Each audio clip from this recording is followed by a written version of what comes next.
संगत अस्सलाम वालेकुम, welcome back to my YouTube channel and welcome back to brand video. तो आज के इस वीडियो में मैं आपको बताने वाला हूँ शार्क टैंक इंडिया सीजन 2 का जो एपिसोड 5 है, उसमें जो दूसरी पिच आई थी, फ्लैट हेड्स नाम करके कंपनी गई थी। इस कंपनी को फंडिंग तो नहीं मिली, कौन-सी गलतियाँ थी, जिसकी वजह से इस कंपनी को फंडिंग नहीं मिल पाई, सो इस वीडियो में मैं आपको बताने वाला हूँ, सो देखते रहना। और इस कंपनी के फाउंडर की एक इमोशनल भी स्टोरी है जो आप ज़रूर सुनना। शुरुआत करते हैं इस कंपनी के ओनर की। ये बंदा आईआईटी बॉम्बे से मैकेनिकल इंजीनियर पढ़ के आया है और बाहर की कंपनीज़ में काम कर रहा था, लेकिन 2004 में इसको कहा गया कि आप आओ इंडिया और हमारी कंपनी का सेटअप वगैरह लगाएँ इंजीनियरिंग का। तो भाई ने कहा चलो ठीक है। तो उसके बाद ये बंदा एंटरप्रेन्योरशिप लाइन में आ गया।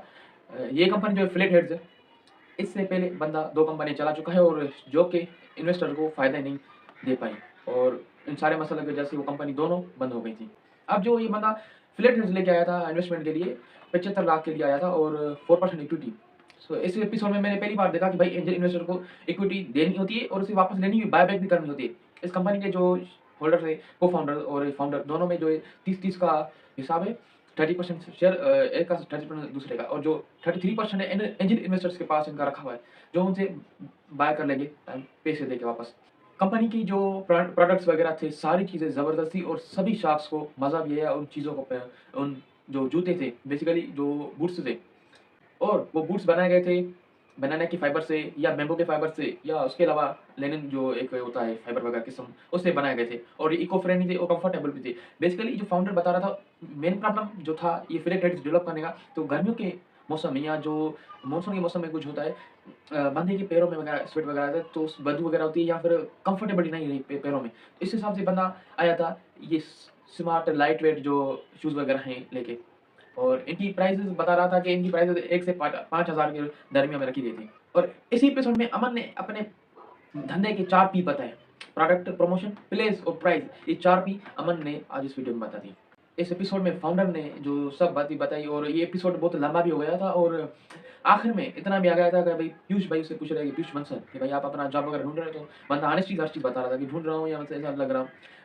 जो विनीता कह रही थी आप थोड़ा रास्ते से भटक गए वगैरह इसी किस्म से। और अनुपम ने भाई कहा कि मैं आपकी कंपनी में इन्वेस्ट नहीं कर सकता, लेकिन आपको जो पैरों पर खड़े करने के लिए मैं आपको अपना जॉब का ऑफर देता हूँ।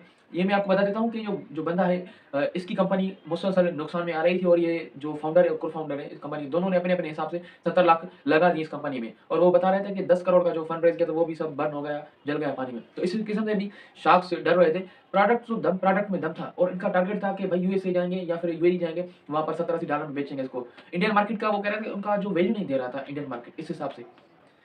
सारी चीज़ें चल के भाई हर शाख ने अपने-अपने कॉम्प्लीमेंट दिए। अमन ने जैसे कहा कि भाई आपकी हर चीज़ ओके, जो स्टाइल में आपका थोड़ा बहुत कम है, तो वहाँ पर ये फाउंडर जवाब देता है भाई जो स्नीकर्स होते हैं, जो आजकल जेन-ज़ी के जो बंदे स्नीकर्स ले रहे हैं, वो तकरीबन स्टाइलिश वगैरह होते हैं या फिर वो कलेक्शन के लिए रखते हैं। ये बंदा कहता है भाई हमारे जो जूते वो कलेक्ट करने के नहीं है, हमारे जूते पहनने के लिए हैं। तो वहाँ पर ये मुझे पॉइंट लगे, मैंने कहा बात तो सही है। लास्ट टाइम जो आखिर में ऑफर दी पीयूष बंसल ने दी और विनीता ने दी, विनीता सिंह ने दी, और जो ऑफर थी वो थी 75 लाख फॉर द 33% इक्विटी। बंदा जाता है अपने एडवाइज़र से फ़ोन करके पूछता है कि भाई इसमें मुझे लेना चाहिए नहीं चाहिए? तो कहता है तुम्हारी मर्ज़ी, ऑफ़र तो डिसेंट है, तुम्हें गाइड वगैरह मिलेगी। तो एक बंदा अंदर आता है जब स्टेज पर देख करके, तो भाई इमोशनली सीन हो जाता है भाई। वो कहता है कि भाई I need to change my I need to evaluate my priorities. So basically कहने का मतलब तो वो ब्रेक डाउन करना चाहता और वो कह रहा था इंशाल्लाह जो दोबारा आएगा, दोबारा कंपनी खड़ी करेगा। और इस एपिसोड में टोटल जो सब शार्क थे, सब इमोशनल हो गए थे, ख़ास करके विनीता सिंह को ये बात जो दिल तक पहुँच गई और सबसे ज़्यादा उसको दुःख हुआ था। आखिर में सब शार्क्स वगैरह इस बंदे को मोटिवेट किया, हग्स दिए, सलाम दुआ किया और इस बंदे को जो एक पॉज़िटिव मैसेज के साथ वापस भेजा। इस बंदे का जो फाउंडर था, जिसका नाम गणेश गणेश था इसका नाम। पहले जब आता है तो यार इतना वीआईपी लेवल का बंदा बोलता है, आईआईटी से पढ़ा हुआ बंदा, आईआईटी की इंडिया में एक नेक्स्ट लेवल की रिस्पेक्ट होती है। जब बंदा बातें करता है, ये जो आगे स्टोरी वगैरह चलती है, तो भाई लगता है कि भाई ने बहुत सारे फेल्योर्स देखे हैं, लेकिन जो उसके बाद स्माइल मुँह पर अपने लेके आता ना, वो कमाल की स्माइल थी। फंडिंग मिली, नहीं मिली, शार्क्स तो उसको कह रहे थे भाई जॉब वगैरह कुछ और भी मतलब अपॉर्च्युनिटी दे रहे थे। वो कह रहे थे हम आप पर बेट करेंगे, कंपनी पर बेट नहीं करेंगे, क्योंकि कंपनी में तो पहले ही डूब रही थी और फाउंडर दोनों के पैसे पानी में डूब चुके थे, लग गए थे। अनुभव मित्तल पूछता है कि भाई आप अपना थोड़ा बैकग्राउंड स्टोरी बता दो, क्या करते हो, क्या बच्चे, बीवी, बच्चे हैं? तो वहाँ पर कहता है भाई मेरी शादी हुई है और एक 5वीं क्लास में एक बच्ची भी पढ़ती है उसकी। तो सब कहते हुए अनुभव मित्तल पूछता है कि भाई फंडामेंटल ड्यूटी कौन-सी होती है एंटरप्रेन्योर की? तो वो बंदा अपने हिसाब से जवाब देता है, लेकिन अनुपम मित्तल ने कहता है कि भाई जो एक एंटरप्रेन्योर की फंडामेंटल ड्यूटी थी वो होती है सर्वाइवल, धंधे को बंद करने नहीं दूँगा। ये चीज़ मैंने भी सीखी और आप भी सीख लो कि भाई survival is the fundamental duty of entrepreneur. So इस फाउंडर की एक इंस्पायरिंग और जो इमोशनल भी एक स्टोरी थी, आप क्या कहना चाहोगे? सो सब मिला-जुला के मैं आपको बात बता देता हूँ कि अब जो ये एपिसोड आ चुका है शार्क टैंक का, तो इस एपिसोड के बाद इस फ्लैट हेड को फ़ायदा होगा, नहीं होगा? ऑब्वियसली हो सकता है, क्योंकि एक फ्री में प्रमोशन हो गया इस बंदे का और इंडिया ने मतलब सारी इंडिया देखती है, वर्ल्ड में पूरा मैं कहूँ तो यूट्यूब वगैरह हर जहाँ पर ये एपिसोड आ रहा होता है, तो सब लोगों को पता चल गया कि भाई एक ब्रांड अवेयरनेस हो गई फ्री में।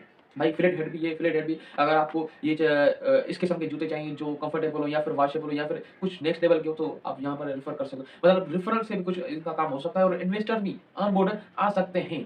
फंडिंग नहीं मिली शार्क टैंक इंडिया से तो खैर है, कोई बात नहीं है, ठीक है? सबको नहीं मिलती। आपने देखा होगा जो ने लास्ट सीज़न था उसमें सभी को नहीं मिली थी। किसको मिलती है, किसको नहीं मिलती, ठीक है? और अब इस बंदे को प्रमोशन हो गया। हो सकता है इस बंदे का जो ब्रांड अब इसको बंद ना करना पड़े। वो बंदा कह रहा था कि जो कंपनी है ऑन द रनवे मतलब खत्म होने वाली है, तो शायद ही अब उसको ट्रैक मिल जाए वापस। सो ऐसा भी हो सकता है। आपका क्या कहना है इस एपिसोड पर और जो इस बंदे की स्टोरी थी?